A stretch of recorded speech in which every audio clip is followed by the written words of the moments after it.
ये हमारा टायर 1 का रिज़ल्ट आ चुका है। काफ़ी लंबे इंतज़ार के बाद रिज़ल्ट आया और रिज़ल्ट हालांकि एक दिन पहले ही आ चुका था। मुझे काफ़ी लेट पता चला रिज़ल्ट के बारे में, क्योंकि कोई मैसेज कोई ईमेल आया नहीं था और मैंने अचानक सर्च किया तो पता चला।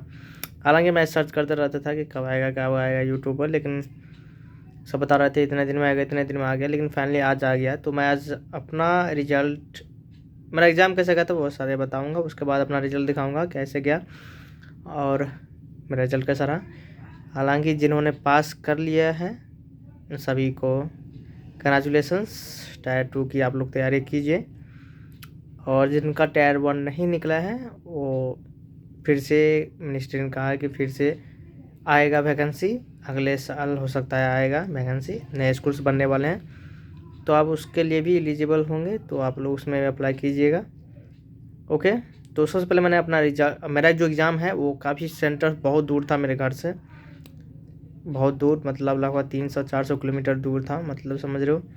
और ऐसा इलाका में था कि जहाँ कोई घर नहीं, मतलब पूरा एक ऐसा इलाका, मतलब समझ रहे हो बहुत दूर था, वहाँ पटना से भी दूर था। और पता नहीं कैसा नहीं लगा था, बहुत जहाँ 2-3 घर ही थे, एक अपार्टमेंट था बस, और पूरा खाली लगा था। तो बहुत लेट पहुँचा मैं, लेट टाइम पर ही पहुँच गया था, मतलब जाने में काफ़ी समस्या हुई, कैसे कैसे करके गया था, क्योंकि बहुत ऐसे लगा था जहाँ जा सकते थे, खुद की गाड़ी हो तो आसानी जा सकते, 2-3 बार ऑटो बदल के जाना पड़ा। और एग्ज़ाम आने में काफ़ी समस्या हुई, आने रात हो गया था आने में। ओके, चलो एग्ज़ाम की बात कर लेते हैं। देखो, मेरा जो एग्ज़ाम था, मेरी लैंग्वेज में मैंने गलती की थी कि मेरा जो लैंग्वेज था ना, मैंने रीजनल लैंग्वेज में इंग्लिश चुन लिया था, जिसमें मुझे हिंदी चूज करना था। ठीक, और इंग्लिश चूज करने के बाद इंग्लिश में ही आपको एग्ज़ाम देना होता है, इंग्लिश पेपर का। उसमें 2 ऑप्शन आते हैं, जिस लैंग्वेज आपने चुना उसका भी एग्ज़ाम देना होता है। तो मैंने एक्चुअली इंग्लिश चूज किया था, लेकिन जो पेपर भर के आया था वो हिंदी का था। तो ऐसे ही 10 में से जितने मार्क्स कटे होंगे उसका माइनस चल गया होगा। तो ये लैंग्वेज पेपर की बात थी। मेरा जो मेन पेपर था वो काफ़ी अच्छा गया था। सिर्फ जीके जीएस के क्वेश्चंस मैंने नहीं बनाए थे, बाकी सारे क्वेश्चंस लगभग बनाए थे। और आईसीटी के सारे क्वेश्चंस मेरे 100 to 100 सही थे, जो मैंने चेक किए थे। 100 जितने कंप्यूटर के क्वेश्चंस थे वो 100, लगभग 20 क्वेश्चन या 10 क्वेश्चन, 10 या 15 क्वेश्चन शायद पूछा गया था, जिसमें ऑलरेडी मेरे सारे सही थे। बाकी एप्टीट्यूड के भी मेरे बहुत, वो सारे सब्जेक्ट मैंने बनाए थे। और मैथ में तो लगभग सही ही था, मैथ में ज़्यादा कोई दिक्कत नहीं था। रीजनिंग का भी लगभग सही था, 1-2 गलत होंगे शायद। एग्ज़ाम अच्छा गया था, लेकिन कट ऑफ ही है चल गया, तो कट ऑफ इस बार हाई गया है। और टेट, मतलब टीजीटी का मैंने टीजीटी में भरा था, टीजीटी में पीजीटी का कम गया है और टीजीटी का थोड़ा ज़्यादा गया है। ओके, टीजीटी का कट ऑफ ज़्यादा गया है, जो मैं अभी देख रहा था लैपटॉप पे, मैं दिखाता हूँ अभी। टीजीटी का ज़्यादा चल गया, पीजीटी का नहीं गया उतना, और टीजीटी का चल गया कट ऑफ। ये मैंने, यहाँ देखो मैंने कट ऑफ खोल के ही रखा था। तो सिर्फ मेरा लैंग्वेज पेपर गड़बड़ाया था, बाकी सारे सही थे। और मैंने सोचा था लगभग 60 प्लस तो आ ही जाएंगे मार्क्स, 60 प्लस ही आ ही जाएंगे। चलो, तो मैं अपना रिजल्ट दिखाई देता हूँ, क्योंकि ये कट ऑफ इतना ज़्यादा अनुमान था नहीं कि जाएगा, और क्योंकि इतना इसके शायद पिछले बार नहीं गया था। तो ये मेरा रिजल्ट है, एंड इसमें देखो,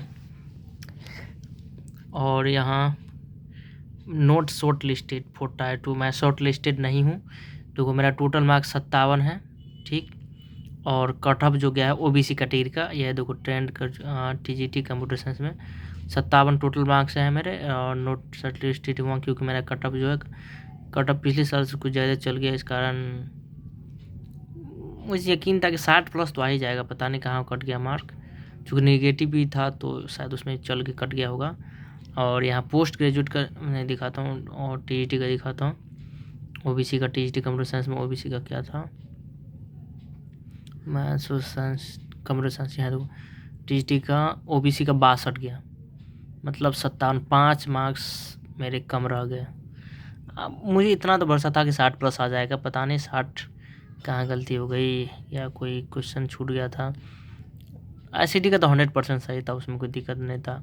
GK GS का मैंने छोड़ दिया था, लगभग 8-10 क्वेश्चन छोड़ दिए थे, बाकी तो मैंने बना ही दिए थे। कट ऑफ से लगभग 5 मार्क्स कम रह गए।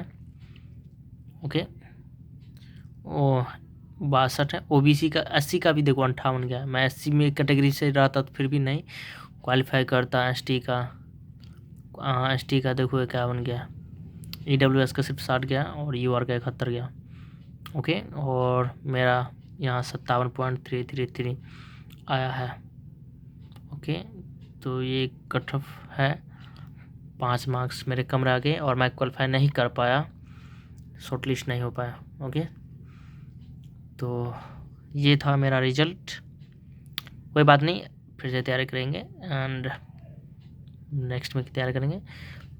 मेरा शायद और मैं बता देता हूँ। देखो GS मेरा वैसे भी कमज़ोर था, GK GS, तो उसमें कोई दिक्कत नहीं था। मैंने छोड़ ही दिए थे उसके जितने भी क्वेश्चंस थे। और टीचिंग एप्टीट्यूड में शायद मेरी से गलती हुई। टीचिंग एप्टीट्यूड में जो पूछा जाता है, जैसे CTET और सबका एग्ज़ाम दिया जाता है, तो उसमें पूछा जाता है पेडागोजी सब, उसमें शायद मैंने कुछ गलती की होंगी। ओके, भर दे ये OMR पेपर शायद भरते हुए मैंने गलती की होंगी। बाकी समय तो मैंने सही सारे टिक लगा दिए थे। कोई बात नहीं, नेक्स्ट की तैयारी करते हैं।